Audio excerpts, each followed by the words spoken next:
everyone. This is episode 4 of our podcast, and we're all going to introduce ourselves. So perhaps Andy, it's your turn to start first. I'm Andrew Sinclair. I'm a professional sculptor, and I'm the leading tutor at the sculpture school. Hello, I'm Diane Coates Sinclair. I am a wife of Andy, and I am the co-director and founder of the sculpture school. And my name's Lindsay Joan Bauer, and I'm the creative arts executive at the sculpture school, and I work on outreach. Yeah, so how have you both been? What have you been up to? Well, I've been quite busy. I was away at a hen weekend. Oh, fantastic. Very rare, probably about the first one I've ever been to, I think. But I was actually teaching a workshop on one of the days, creating a male torso, which was great, perfect subject for a hen weekend. Nice. And we were actually taking inspiration from Michelangelo's David. Okay. And coincidentally, the husband to be was called David, so we had lots of fun sculpting his torso. Or his imaginary torso. Yeah. Had you seen a photo of the torso? How much insider knowledge was that? Unfortunately, not too much. I've got to face him at the wedding. So.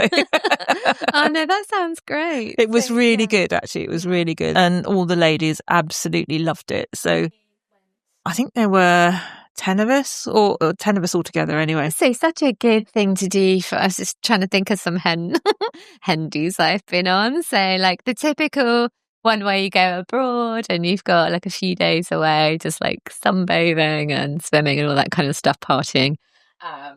Some wilder Hen-dos. No, this was very civilized. It was very civilized, actually. It was lovely. Yeah, that sounds lovely to have an arty Hen-do. Yeah. Especially linked to our podcast. But, it was, and we were in a beautiful country home, so it was really fun. Andy, you were at home. Yes. Were you missing out? No, I wasn't missing out at all.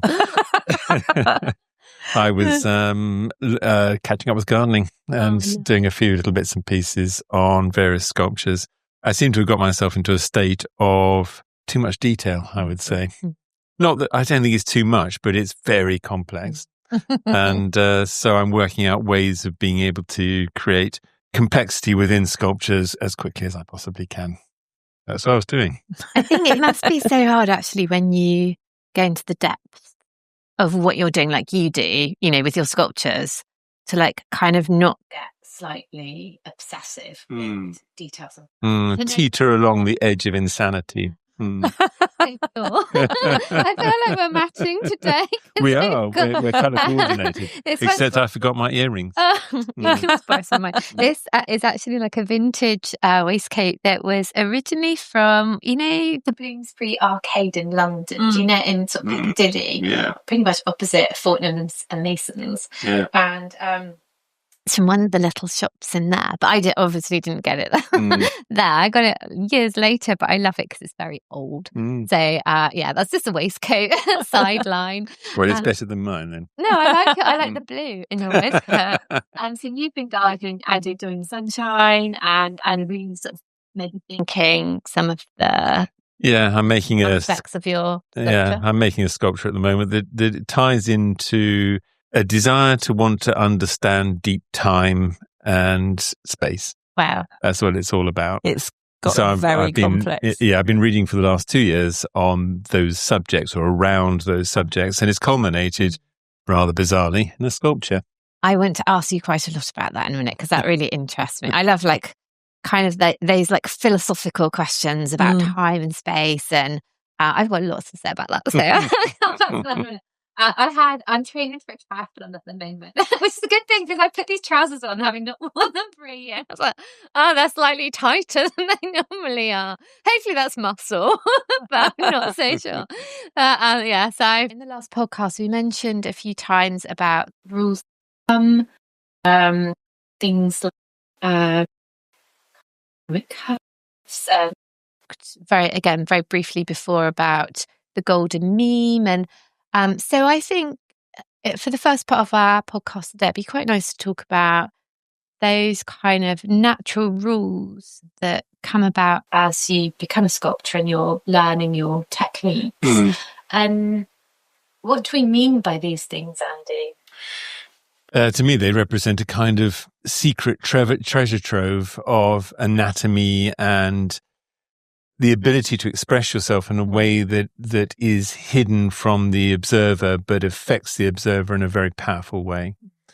Together, they've created, in my mind, something that I find utterly exciting and fascinating. And it's something I really want to be able to pass on to my students, because it is the secret to good sculpture. They form that secret, or there is a series of secrets.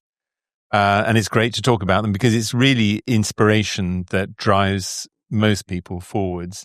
But that inspiration gets diluted by lack of ability. So what you're seeing in your mind, you cannot create in reality.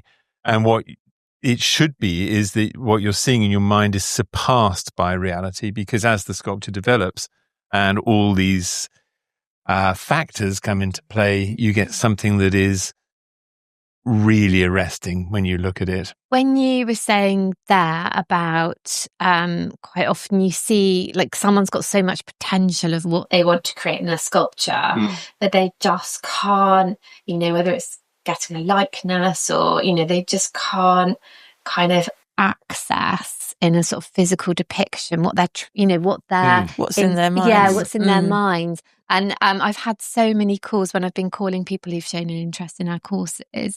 And that's been kind of one of the key things that lots of people have said, like, I do some sculpting at home and, but I'm just not making any progress. I can't make, I'm sort of like copying some techniques and things. Well, you put your finger on it.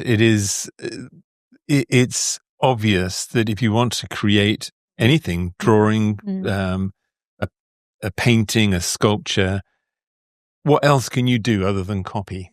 And the reality of it is copying is a dead end, because all you can do to build your skill up is hope that you will copy better next time. And that creates a lack of ability to learn anything, because you can't base everything that you're doing on a hope that you'll copy better. And I've seen this throughout my career, particular artists that are good copyists. Yeah. And they don't improve. As the years go by, they stay the same. So you can see their work 10 years ago, you see it now, it hasn't improved. When you learn these techniques, and they do have to be learned actually, rules of thumb, dynamic curves, écorché, every aspect of it has to be studied and learned. And that's something I never saw coming when I started teaching. I started to teach out of a sense of really feeling privileged about my career, and then wanting to be able to pass on that information to the next generation so that they can realize their ambitions as sculptors, in whatever field they happen to be working in. And this ties in really well with the next upcoming course, which is a figurative course. So all the things that we're talking about now, with the dynamic curves, the rules of thumb, they're all really important aspects of what you're going to be teaching, aren't they? Yeah. Sorry, I was just going to say, just to clarify for people listening, when Di mentions figurative, Di, can you just explain? It's when we're studying the human figure. So it's a course. Figures, we're studying the human figure.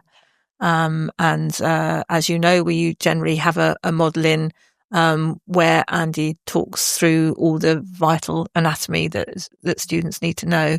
Any artist actually, doesn't have to be a sculptor, but they're all really important subjects that people have to learn. Yeah, in one of our earlier podcasts about Andy teaches or gives a talk about the 34 most important muscles in the human body for sculptors and artists and anyone really who's interested in the human body. I think it's fascinating, and we mentioned this before, and it's available online as well, isn't it? Yeah. For anyone to buy and watch at home, because you learn so much.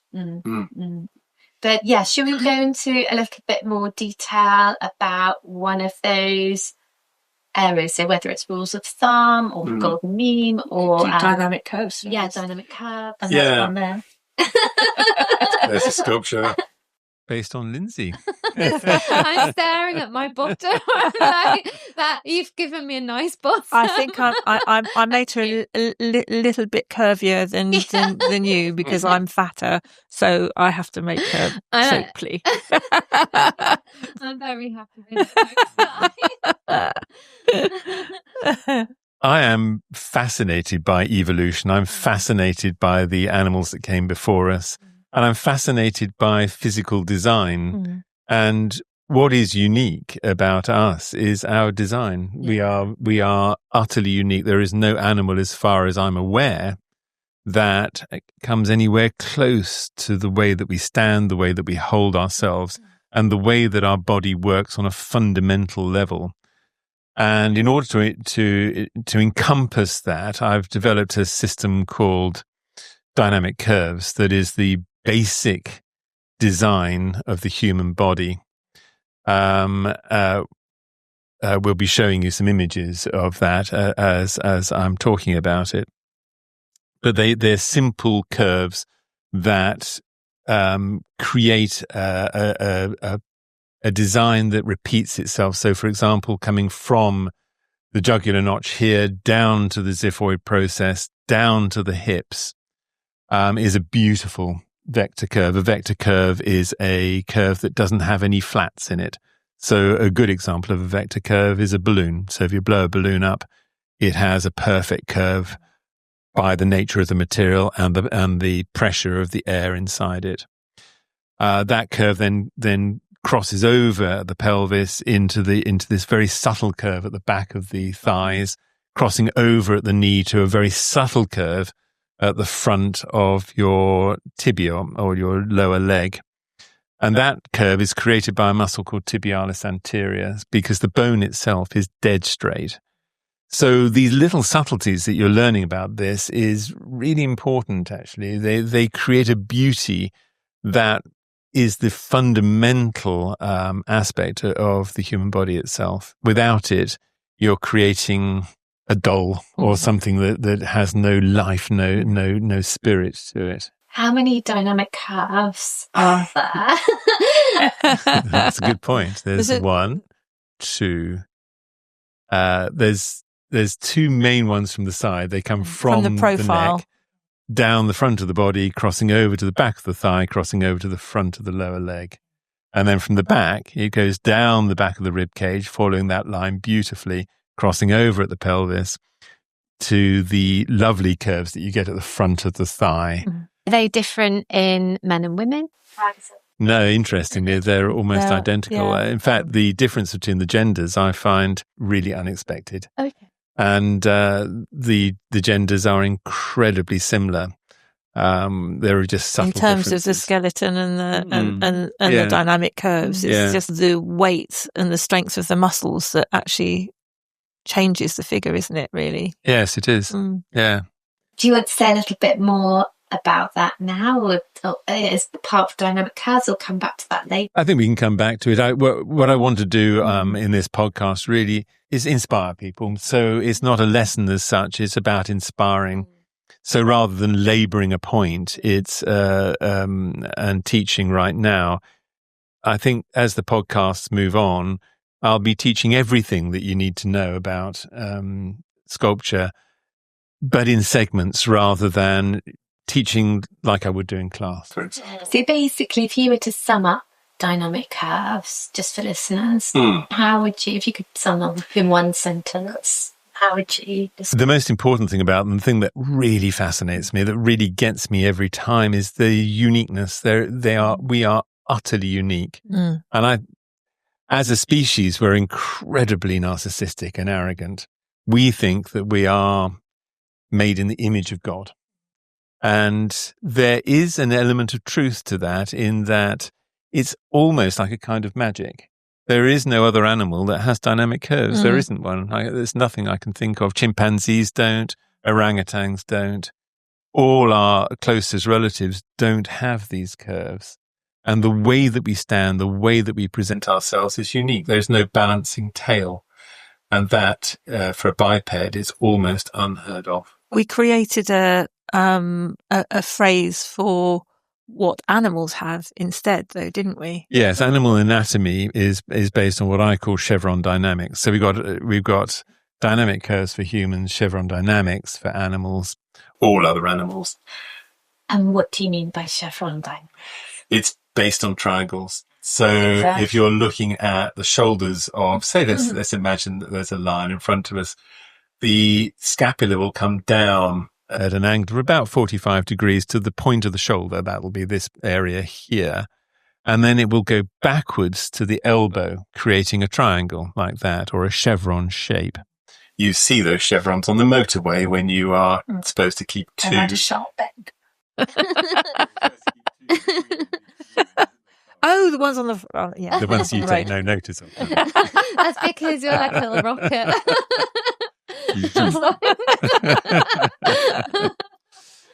And on the rear legs, you've got from the pelvic point, which is this point just here, to the hip. Yeah. Goes backwards at 45 degrees, then you drops down to the knee, creating another chevron, and the knee to the heel is another chevron. So animals are based on that. And once you know these things, you're looking for these reference points, these points of knowledge that are like an anchor point to you. And it gives you a massive advantage. So just to clarify, so with humans, so human figurative sculpture, it's dynamic curves, and with the animals, it's chevron curves. Chevron dynamics. Chevron dynamics. No, that's brilliant. And already that's a really interesting fact for someone who's coming to sculpture or has had a go at it and just feels that, as you said earlier. Secret tip. Yeah, that they're not making a lot of progress because they're not they don't have that knowledge yet of how to sort of differentiate. And what's fascinating about the dynamic curves is that it's an abstraction. So when you start a realist sculpture, it's totally abstract. It is the core design of the human body. And it doesn't make sense if you view it purely by itself. But without it, your sculpture will lack life, vitality, everything that makes a sculpture brilliant and not just a facsimile of the human body. I think it's one of the things that shocks our students when they first come and it's the first day and we're talking about dynamic curves and they've got an armature that we've made for them, and then you've got this really abstract thing going on, and they often have romantic ideas of just sculpting from a model, and they've got no concept of the actual design, abstract design to begin with. That's so true, but that lovely romantic image of a sculptor just sculpting away because it comes somehow from this river of talent that runs through your body. I don't want to destroy that because there is a romanticism. There's a huge romanticism to that, and I think that art needs to maintain that romanticism. But at the end of the day, when you are struggling to get a sculpture to work and you don't know why it doesn't work, it just doesn't, and you're 2 months into a sculpture that should have been finished a month ago, it causes a kind of backlog, a kind of log jam in your psyche that shouldn't be there. We all have this image that somehow we should be like Van Gogh and tortured and cutting your ear off, and that's how art is. It really isn't that. Doesn't have to be that way. It's something that's joyous and fantastic. And if I could get anything across to you, the people that are watching this podcast or listening to this podcast, is that I wouldn't sell that joy for anything, because as I get older and older now, I know that I'll carry on sculpting for the rest of my life. Because I'm driven to do so, and because I love it so much. And that has grown and grown and grown. It grew, interestingly, from a sculpture of Sean Connery. I don't know if we've talked about this in the first one. I think we did. We did. I think we did. Yeah, I think we did. I can remember. But it was the fact that I got the design so badly wrong. Head too big, legs too short, because I was sculpting immediately from my heart.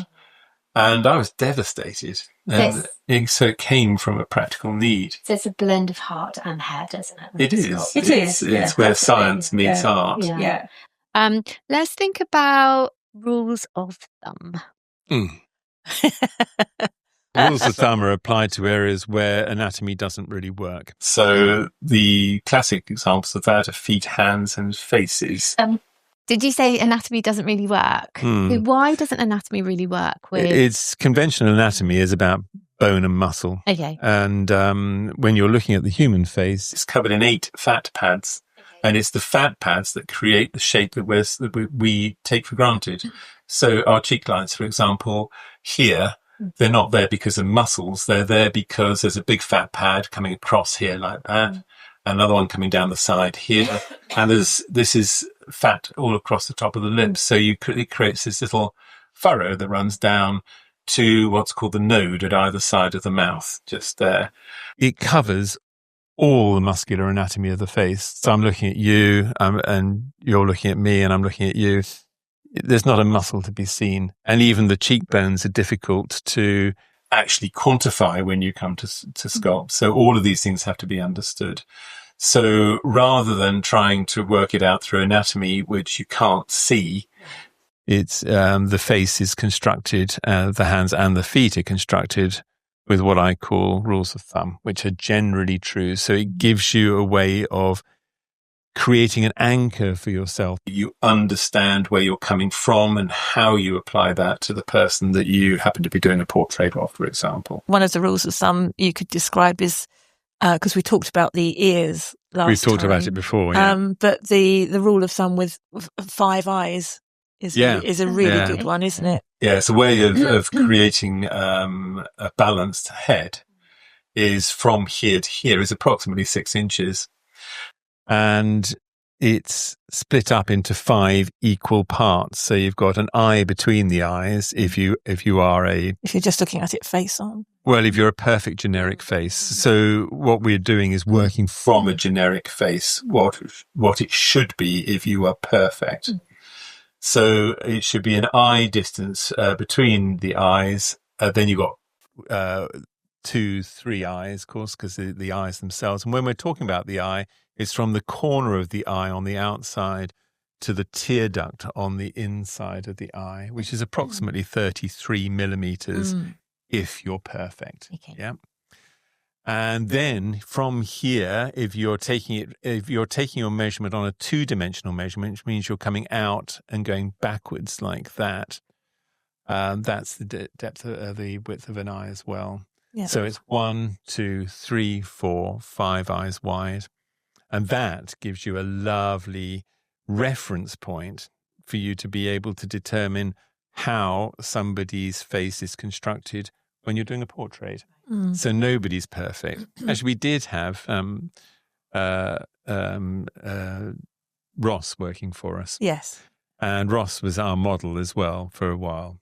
And his measurements were pretty close absolutely to perfect. perfect. Yeah. He's an incredibly good-looking guy. Yeah. And he had a sort of Gregory Peck, Clint Eastwood sort of look to his face. School, classical. But and it was fascinating because the measurement, when you measure from the tear duct to tear duct on a human being, should be 33 as a generic rule. Don't go home and look in the mirror and check yourself out and then panic because it's not 33. My eyes are too close together. Yeah, well, most people's eyes are actually. But it gives you a lovely generic basis so that if somebody's between the eyes measures 29, we have a beautiful model whose eyes are 29 actually between the eyes, which means that her eyes are too close together.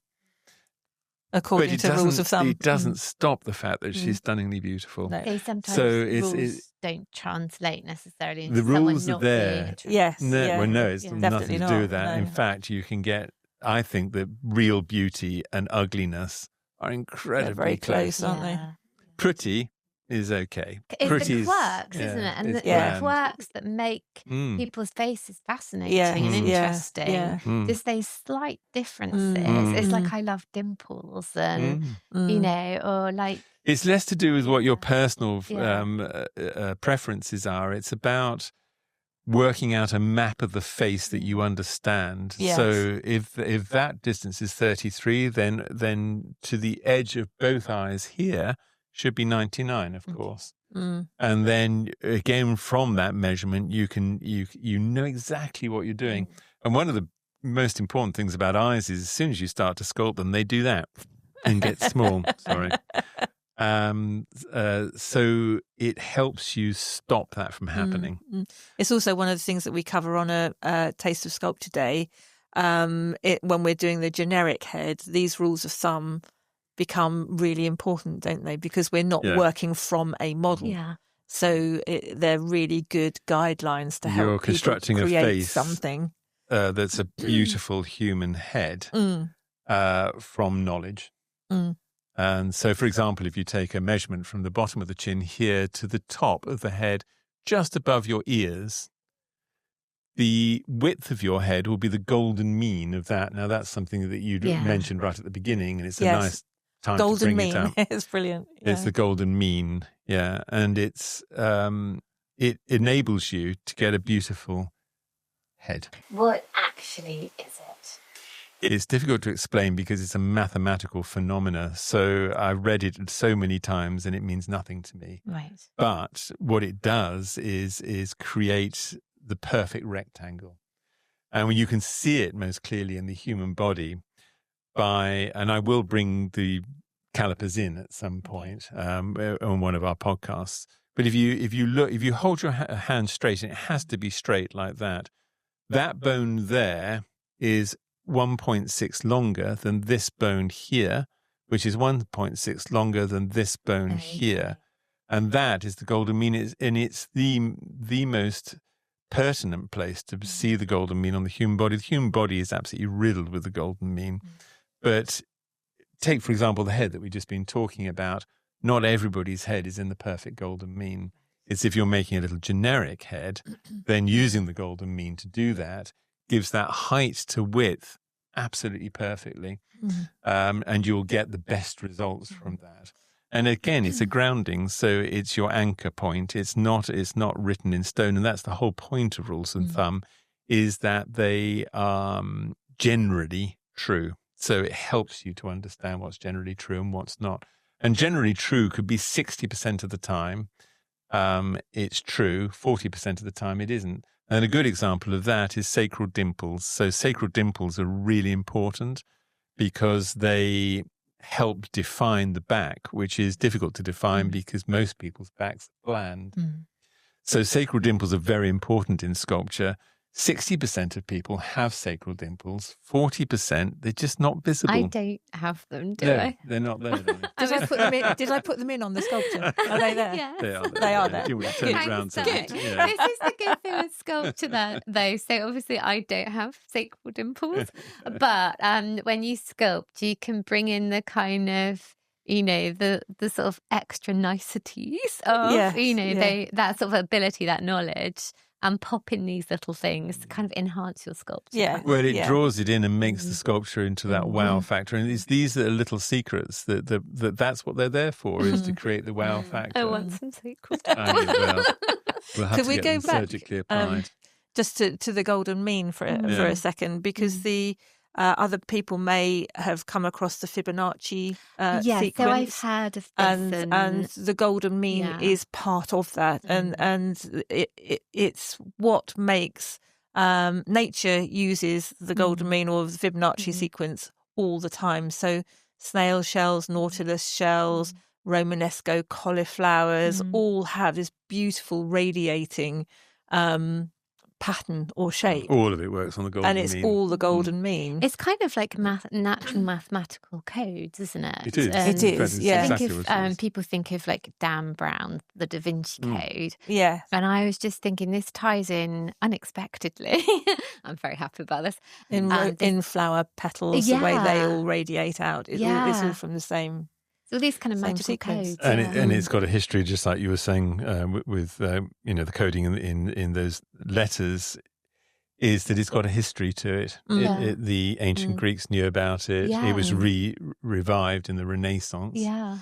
Yes, and it was used deliberately. And I think anybody worth their salt uses it deliberately because it's another tool to make you into a magician, really. It makes you into a magician of your art. So it's a sleight of hand. It's a knowledge.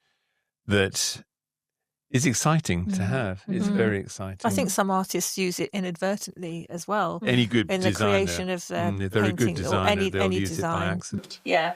Could you maybe give listeners an example? Is there anything you can think of? For what For these codes kind of naturally appearing. Were you meaning painting style?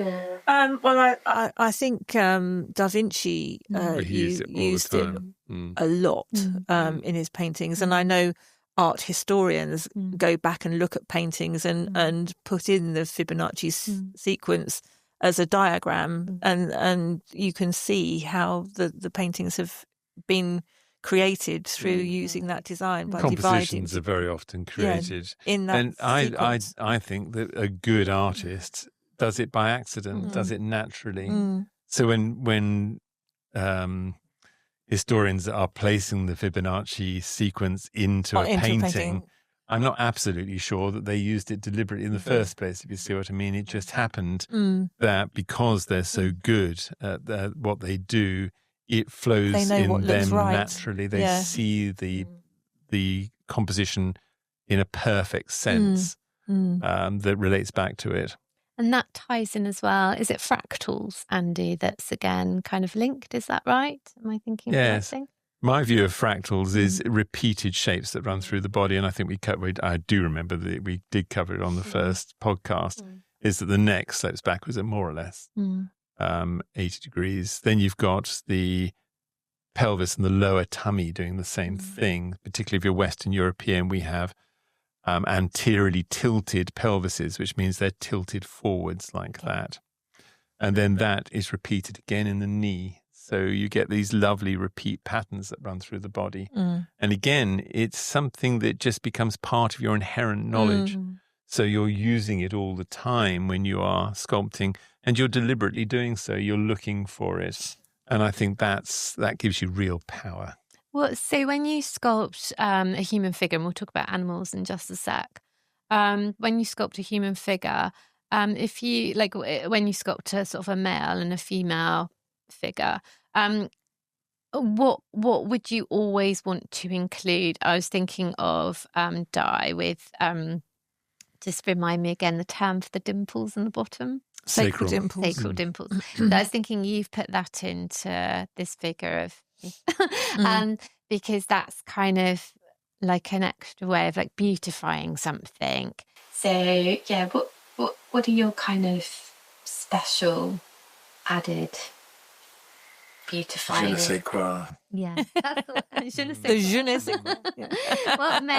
what makes a figure just, the dream? It is a combination of all these things that we're talking about. The other one, which has become more and more prevalent to me over the last few years, is rhythm. Okay. Where you work out shapes and forms by where they point to. For example, your philtrum, generally speaking, points to the bindi point here on the forehead, right between the eyebrows. Now, that again is a general rule of thumb, because if it slopes backwards, you get it doesn't work so well in a sculpture. And again, if it points too far forwards, again, it's unusual. It can be incredibly attractive, actually. I'm thinking of David Bowie's philtrum was very interesting in that the tip of his nose to his lips was one curve, continuous curve. That's very unusual. There's usually an angle between the septum and the philtrum itself. So this is where your sculptural kind of awareness and that extra sort of vision you've got to study someone's face and notice that, because I would never notice that. Like you talk, we've said time and time again about how you watch a cyclist and you notice the muscles, and it's the same with the face, isn't it? Because you've got that kind of keen eye specifically in looking at a body or looking at a face. You can pick out those details that maybe, just a regular person wouldn't see. And when you're sculpting, it's just the difference between a touch of clay. It's a fractional difference. It's just a tiny little thing that will make something suddenly look amazing. And you think, yes, that's it. But it's why I think when people are learning to sculpt, they don't quite know. They don't know why it doesn't quite work. Yeah. And it's a combination of. I love the fact that it things, isn't a feeling that it doesn't quite work. It's a point of knowledge. It is a point of knowledge. Yeah, doesn't work. Yeah, and that makes a huge difference to your ability to sculpt. Another rhythm line, a good one, is from the bottom of the chin here. Your jaw rises upwards like that, and it points to the apex or where your skull meets your neck. It's called your occiput. Right. And that is a lovely rhythm line because it enables you to get that angle completely right. It's not too sharp. It's not too flat. And it's part of the creation of the beauty of the human head, which isn't a lollipop on a stick. It's got this beautiful shape to it. So the back of the cranium is in line with the bottom of your nose like that. And that basic bit of knowledge creates this beautiful shape to the human head, which looks like Iron Man's mask, actually. The reason why Iron Man's mask, which is a Marvel comic character, works so beautifully is that it follows the rules of thumb perfectly, creating a minimalist design of the human head, which we find very attractive. When you teach students this, do you find that they kind of suddenly, sort of show, I don't know, that they've had like an epiphany moment or something in recognizing like, oh my goodness, I hadn't kind of even been aware of that or thought of that before, or like now I'm suddenly seeing faces in a completely different I think with our long-term students that happens more. On a 4-day course, you don't necessarily. Well, on a 4-day course, it's overwhelming. Yeah, so much to get through. It's like, oh my God. Yeah, it's like a really intense course, isn't it? Yeah. But it is lovely to watch the students who've been with us now for 3 years or more. They're getting it more now after all this time because it becomes part of their inherent knowledge. If they've done their homework. I don't think I've asked, and because both of you sculpt, but do you, and I know you do everything, so faces, figures, animal, literally everything. But do you have a favourite thing to sculpt, i.e. a face, or do you particularly like sculpting a human body, or do you prefer sculpting an animal? I don't think I've ever asked you this. Like, do you have a favourite thing that you like to sculpt? I just want to do figures and faces. Human figures and faces. I'm really not interested in wanting to sculpt animals at all. I don't know. I've always loved people, drawing people, and that's my main focus. And I suppose everything I've done has been involved with people throughout my life. So nursing, modelling, it's all been about the human body and the human figure and human anatomy. And so I'm, that's what gets me. That's what I like. That's what I find inspiring. Yeah. Conversely to that, we've got like Lucy, who works at Sculpture School, and she sculpts animal pets, she doesn't she? loves animals. Yeah, and I was just thinking, her life is animals. Yeah, like when I make quite a lot of the phone calls to people who have shown an interest in sculpting with us, it's really interesting that so many people sort of divide. So either humans, they want to sculpt humans, or they want to sculpt animals, and people tend to know pretty. And then obviously you've got the sort of group in the middle who want to do either. But those people who are divided into those two camps, they sort of know immediately what they want to do. Andy, what about you? It's about your passion, actually. It's whatever turns you on, and that's the most important thing. And then follow that passion. Don't be influenced by anybody else. This is your story, nobody else's story. But you love sculpting anything. You don't really mind, do you, what you sculpt? No, well, because of my career, I could be sculpting anything. I get into the feeling of sculpting anything, if you see what I mean. So whatever you ask me to do, I'll be very excited about it. I have this sort of a question, a bit random. But okay, so Andy, I have suddenly come into a grand inheritance and I've got a beautiful big country estate. And I come I'm so glad to hear that. I might like because I was worried about you. It's not easy being a student. But because I've heard that you're an incredible artist and sculptor. So I come and see you and I'm like, Do you know what, Andy? I'd like you just to sculpt me anything you want. I've got this beautiful hallway with a staircase like that, and the hallway is tile, black and white tiles, and it needs a sculpture. And you can do whatever you like. You have carte blanche. What are you going to sculpt me? It would be a process that I'd go through. So I'd that'd be a fantastic... for anyone listening. Yeah, fantastic. Anyone feel free. Yeah. But I would talk to you as well about how you see your house, what you want, what your belief system is, what really excites you, so that I could get into creating something that would enhance that beautiful place that you've just inherited or you're going to buy through your inheritance. And once I'd got that, I would come up with 1 or 2 designs, not too many, that would flow from my imagination to see whether they resonate with your imagination. Because from my point of view, my career, it has been about finding out what's inside people's heads and what really excites them. So when somebody comes up with an idea, it's interpreted in a way that hopefully is unusual, actually. I don't want to produce something that's, it's been done 1,000 times before. Yeah. It has to be a composition. Yeah. It has to be something, to me, it has to have a narrative to be able to tell a story, which is unusual in sculpture. It's not the norm. And I would be very excited to produce something. It would have to resonate with both of us, if you see what I mean. So the actual subject matter and what it is would be derived rather than coming entirely from me. Because it would have to be something that you liked as well, wouldn't it? And we don't want to know what's in my imagination. It usually comes out as something quite spooky. As we heard in the last podcast. And that leads or segues nicely into my next question, which is about commissions. Would you, and you didn't know I was going to answer that question, are there any commissions that kind of stand out? I know we talked in the previous podcast about...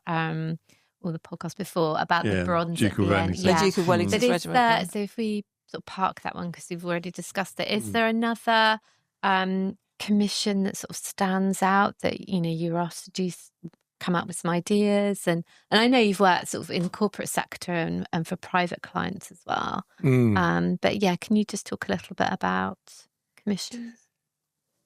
Yeah, I can't right this second think of something that's been really inspiring. I'm just running through a whole library of commissions. Or maybe something that was more challenging than or we can always come back to this question. Yeah, it might be come back to this one because it's a lovely question, but right at this second it's wrong-footed me because I can't think of that's all right. I can't think of anything. We've had so many, haven't you? So many. It's hundreds. Literally hundreds. With the cruise line work, you created all sorts of amazing things, haven't you? From fire-breathing dragons to the divers the other year. Yeah. And I tell you a really sweet one that came out that what I wasn't expecting at all was an orangutan, a baby orangutan, sitting on a branch somewhere on a ship. I don't know where it was going to go. But actually, it was one of those things that came out that I just thought, that is a really lovely sculpture. Yeah. But it came about through happen chance. Yeah. It was just, a subject matter given. And the result of it was better than I was anticipating because I hadn't really put an awful lot of thought into it. But it's just a lovely, sweet sort of. In fact, it's sold quite a few times over, actually. And that's quite nice as well when you have something that comes out of the blue. And obviously that gives you a challenge, because you're still getting challenged all the time, aren't you, throughout your career? Like you're having to sort of rethink how you do things when you're creating a sculpture for an animal that you've never sculpted before. It stops you from getting caught in a rut, really. Because another one I've thought of is the, again, it was for a cruise line contract. It was a Chinese warrior. Yes, I've seen that one. And Di sculpted it in actual fact. Oh, and I did. What broke the boundaries on that was that they are terracotta warriors. So they're terracotta now because the paint's worn off. But the client wanted it painted in English spode. Well, that was a lovely idea, and it was really and worked that's out been really well, didn't incredibly it? popular. Mm. They repeated that contract a couple of years later, and so many people that come to the studio are blown away by that one. We need to put an image of that, We don't do, we? yes. To accompany this podcast. Yeah. But yeah, because again, that ties in with two things. So one, it's got a completely different look, hasn't it? Because of what they wanted as their sort of ultimate kind of it's thinking outside the box. Yeah, look, and also you've got to when you're thinking of the face, you're thinking of portraying, like slightly, I guess, like a slightly different. Well, they were based on the terracotta warriors. Yeah. So It they was were, one of them. All it of was them, an all of them actual are individual. warrior Right. that the pose was Yeah. taken from. Yeah. So, but what was so fascinating was actually working with Jared and creating that effect on the. Oh, it's very clever. It was amazing, wasn't it? It was paint- what I was trying to paint get effect. across was how you get the like different, cultural, ethnic diversity in a face, because there's not lots and lots of detail in the face, is there, from memory? No, from what no. what I remember. But I knew at a glance it was Chinese. So it's just like you've been able to get that across in a very sort of delicate, subtle way, and it just. Yeah, it's like I think about that now, and I think because obviously, like the face in the bronze here with me, there's lots of detail in it, isn't there? But with with that particular sculpture, there's not lots and lots of details, but immediately it's someone who's Chinese. Yes, So it's very all the clever. And proportions. when you're doing something like that, you've got to get the balance right between the delicacy and the intricacy of spode patterning against a not too complicated three-dimensional aspect, because otherwise the whole thing clashes. Also, because it's life size, is that right? Or a bit bigger than life size? I'm trying to It's think. life size, 6 Yeah, foot 6 tall. foot. So it's a striking piece. No, I love. It's actually one of my favourite pieces in the sculpture. It is quite because popular, that, isn't just it? because it's completely different and it's just cool. And so, actually, that might have to go into my countrymen. Brilliant. Yeah, let's talk a bit about art and sculpture as therapy now, because we have, for listeners, as we've said before in previous podcasts, we have so many people who come to us of all demographics, different ages, different stages of life, different kind of careers, or some are retired. And obviously some people come to us, really as a form of therapy or, life change. And so or just talk to me a bit about your experiences of how sculpture has provided a sort of form of healing or calming, meditation. Yeah.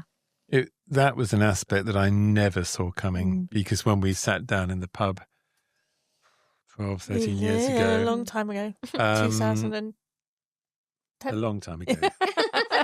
Back in the mists of time. But maybe not Renaissance time. Yeah. I could see it as a very practical system that I wanted to be able to get across how I sculpt in layman's terms. Yeah. I hate art speak. And I hate using words that other people don't understand. If somebody doesn't understand me, I'll couch the explanation in as many different ways as I can think of until they go, oh, I see what you're trying to say, so that it all works beautifully. But I did not see the therapeutic or spiritual aspect of sculpture or art, which is definitely there. It's in our DNA. We've been doing it forever, and no other animal does it. No other animal expresses itself in this way. And there's more depth to it than just creating an image. There is imagination there that we talked last week about the difference between us and other animals is our imagination. We imagine things. And it's very, very powerful. So that aspect of this has been a revelation to me. There's something really quite beautiful about it. I think it's because you're taken away from your normal environment, and you're focusing so intently on what you're creating that your normal life you forget, and you're so involved in what you're doing that it can be a complete sort of detox away from all the emails and phone calls and all of that. It's a proper retreat. And in fact, we experienced that, as we mentioned. We were at Brian and Wendy's workshop. For us, it was a fantastic retreat away from normal life, also in the depths of the countryside. But we weren't thinking about our everyday lives at all, because we were concentrating on learning something new. And I think that's the same for anybody that comes on our courses, is that they are in a different environment. It's a very warm, friendly and encouraging environment. But it's because you're so focused on what you're creating that the rest of the world goes by. You're in a bubble, aren't you? Well, you are, which is lovely. In fact, the other day, I was doing some painting, and Andy had to phone me up and say, are you coming over for dinner? You know, because I was so... It was one of the low points in our relationship. I love the fact that you've made dinner, though. I'll come over. No, he was waiting for me to make the dinner. I was waiting for Diane to come over, because I've been doing a lot of gardening and heavy work. But I was so focused on what I was doing that I had no idea what the time was, and I wasn't really hungry, and I was just carrying on. And she was being selfish. We'll go to marriage therapy later. I think what's lovely is the fact that in our busy lives today, and I use social media like lots of people. I use social media. There's emails. There's like all these different methods that people can contact us. And I'm like the first person to say I like highly value all of those forms of communication and need them and use them. But sometimes you feel like you've never quite got on top of your emails. You've never replied to all of these people. There's like WhatsApps, there's emails. Like sometimes you have like 3 different email accounts. There's Instagram messages. There's every possible way that people can get hold of you. They do. So therefore, and then there's like work. There's quite often family life. There's like all these different factors in life, and life feels so pressured and so busy all the time. And when it probably is so unhealthy for it to feel like that, and I sometimes think, I guess as a historian, that, in the like good old days, I'm not a dinosaur really, that, like someone would write you a letter. So that bought you time, because you'd have the time it took for the writer to have the letter dispatched. Yeah. And then, the sort of the person who'd, kind of conjured up the letter would allow for the recipient to have time to compose a letter back and dispatch it. So there was a lot more now, time. if you don't reply within an hour of getting an email, people think you're being rude. Yeah, well, this is all the pressures of modern life. Yes, and that's one of the worst things. And I think you put your finger on it, Lindsay. That's what is the retreat part of our courses. You're away from all that. You're not allowed to have your phone on for a start, because it interrupts. It ruins the class. flow. Yeah. No, because I think that's what I was. My long spiel was building to. It's like the permission factor. Like you're giving yourself permission. Yes. To come and do something where you create something you absolutely love. You learn new things. So already a twofold kind of benefit. You're with people who also are of a like mind, generally speaking. Socially. And for artists, that's an amazing thing. Because art can be very lonely. Actually, we haven't talked about that, have we? Why don't we talk about that a minute? Yeah, well, 36% of the population are influenced by creativity. That's where their strengths lie. And it's so important for people to be able to put across their strengths without being ridiculed, actually. And artists, when they are in ordinary life, are easy to ridicule because 9 times out of 10 really bad at maths to the point where it's ridiculous, can't tell left from right, and all these things that make you seem like an idiot. When in fact, you've got a kind of, if you're very good at what you do, you've got a kind of super intelligence there, but it's not recognized these days because we have different pressures put upon us. And also, like we said in a previous podcast about, when you're an artist, whether you're a painter or like a musician or, actor, we talked about as well, sculptor, writer, and, a lot of people who are in kind of other professional jobs will kind of, particularly like parents or spouses will be like, well, when are you going to get a proper job, because it's like sometimes careers in artistic forms aren't considered to sort of have the merit that they do have. And so I think that's why it is so brilliant to for people to give themselves permission to get away from like the craziness, the hecticness, the sort of unhealthiness of modern life. Come to the sculpture school and to be around like-minded people is absolutely vital because just meeting the people that we met last week, the week before, when we were with Brian and Wendy Froud, is that a lot of them are very insecure because the people around them are doing jobs that have no artistic merit whatsoever. And they are, actually it made me really cross when Rishi Sunak said that there should be an emphasis on mathematics. That's great if that's your forte, but it's not great if you are an artist. In fact, it's a nightmare. I mean, both of us relate our stories of our dads when we were children, our banging their hand on the table going, "Are you an idiot? So Why can you not understand that?" Right, okay. And yet, I'm not good at maths. Well, I do love maths. I find it fascinating. You can produce a beautiful work of art does not make you an idiot. No. And you do need to be around people that are like-minded because you can be easily isolated. Well, when I used to teach at secondary schools, and you'd have like students who were off the scale, completely brilliant at particular subjects. So obviously I taught history. And then, but in other subjects, maybe like languages or maths. Well, that was you at school, wasn't it? Could really be struggling. And brilliant at some things. Yeah, I was not like others. that. I was probably like a natural with sort of humanities, English, religious studies and so on. But I wasn't particularly good with languages. I struggled. I really struggled with, not biology, because I think that's maybe got the human element to it, but more with sort of physics and chemistry. And it was taught in such a dry manner. I think that's what we should say also about the sculpture schools. And we've said it before, but the way you teach sculpture, and because some of the aspects of sculpture, like we talked about earlier, there are rules that you have to sort of learn. But the way it's taught at the sculpture school, the way you teach the process is so accessible. It's about teaching with inspiration. Yes, it is. Good teachers inspire. Yeah. And the inspiration is what's the important. The teaching actually is almost like a performance. Yeah, completely. And it's getting across in a way that helps people really understand. I really believe in that. And inspired teachers are the ones you always remember. And you find a different language for different people until you've found that light bulb moment for them.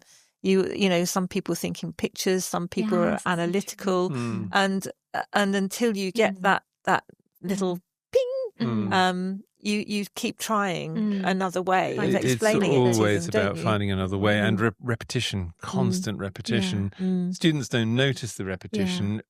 Once you've got the basic rules of sculpture, which actually are incredibly simple, it's all about basic measurements. And it's then, once you've learnt that, you repeat it over and over and over again. Doesn't matter whether it's a human being or a hedgehog. It's the same basic structure. I think it's lovely then because you actually grow to love. So I actually grew to love maths. And I got to a point where I could do all of these things that I felt I couldn't possibly do before. That's a good teacher. Because I had brilliant teaching. Yeah. And so, again, bringing it back to, thank you, Dan. He's now a medical researcher at sort of professional levels, but it just shows the brilliance of the a really good teacher, and that's what you offer at the sculpture school, isn't it? With students having you tailor. I think you tailor the knowledge that needs to be taught and the techniques to to suit each individual's ability and their personalities as well, isn't it? Yeah, it is. As we were saying earlier, if we just go back a little bit, we were saying earlier that learning to sculpt is a form of therapy, basically, isn't it? Whether you're coming to sculpt for that reason or not, but it becomes a form of therapy. And I think, we've had lots of people who've been looking for a different stage in, they're at a different stage in life. I wanted to say on that course that we were on, and I remember going through that phase myself. There was a really lovely lady who was a mum of 4 children, and she's been so immersed in family life that she was struggling to find the confidence to be the artist that she wanted to be. And it was really lovely to spend time with her, but also for her to be with other artists and other people that were thinking in the same way. It gave her hope that she wasn't just a mum. She was someone who was authentic and had validity outside of her family life. It's different types of intelligence, isn't it, as well? Because when we went to CERN last year, that was a whole other story. That's for another podcast. It is, definitely. That's well worth another podcast. I've really asked you about that. That was amazing. But just by happen chance, because again, it sort of relates back to that desire to understand deep time and space and so on, and distance. When we had a visitor, unexpected last year, who came round to see the exhibition that we had on. It turned out that he had created a large part of the Hadron Collider. Wow. And the control room. And he invited us over we had a 9-hour tour of CERN. That's incredible. But when we were sitting in their very famous restaurant, because it's so incredible, in there was fizzing with these brilliant minds that had come in who could do Schrodinger's equation just like that in their heads. Something that I would find impossible to do. These guys are on another level altogether, and you could feel it in the atmosphere. There was a real It was a buzz. Yeah, well, there's such an energy in the atmosphere. It was there's amazing. such an energy to learning, and then I think when you're with Can I just sorry, go on. Because what I was going to say before we lose the point is that I could not in a million years do what they're doing. But conversely, they could not in a million years do what we're doing. Yeah, absolutely. And it's that difference in intelligence that needs to be recognized, that brilliant as they are, they're not brilliant across the board. And good as we are at sculpting, there's no hope of me being able to be any use whatsoever at CERN. And some of them were in awe of what but I'm in awe of Andy's them. created I think in the same way. That's the thing, isn't it? It's just everybody has their unique set of talents and skills. It's like I used to say to my students that, you might struggle in history, but you'll be probably fantastic, for example, at maths or whatever. And I think that's the thing. It's just that whole process, like you were both saying about going into the restaurant, and it's fizzing with energy, and it's the energy of knowledge and the energy of learning. And that's the thing, that when you're keen to learn, the energy you get from that and excitement, and it really... it really kind of sparks something off in individuals, doesn't it? And I think if you're going through a hard time, or you're just like feeling really submerged with work or die, like you were saying about that mum of 4, and we're both mums, so we can completely get that whole thing. And I think a lot of, for example, professional men, who feel the weight of their careers and maybe being a breadwinner and things, and just feel like completely submerged, and that they've lost a sense of themselves. They've lost who they are. Yeah, and I think that's where tapping back into your creativity, and particularly with our podcast in relation to sculpture, coming to the sculpture school, whether it's for a 1-day taster course or a 4-day standalone course, that's the opportunity to just say, okay, like we were saying earlier, like goodbye emails or whatever for a few days, or just for these particular hours. For the next 4 days, I'm really going to immerse myself in learning something new, being with like-minded people, rediscovering these skills that I know I've got, but they've been lost over time because I've just been trying to firefight life basically. And then, the energy and the joy that comes. Yes. Yeah. Because I think like when I've been to either the Taster Day sessions or the 4-day course, and I've been there at the very end, and the students are so joyous, aren't they? They're so happy. Yeah. It's excitement. Yeah. It's excitement at suddenly realizing that there is more to life than the modern pressures, children and everything else. Yeah. That overwhelm us completely. And it's so good to detox, so good to get rid of the bloody phone, actually. Yeah. We had some fantastic feedback actually, which I was looking at this morning from one of our students that had flown in from Iceland to study with us, and he said he said that the course was mind blowing, and then in brackets, big blowing, which I thought was wonderful. He just thought it was amazing. But that was a particularly lovely He's course. a woodcarver. Yeah, he's a woodcarver. Yeah. And it's so good to reach out across the different disciplines.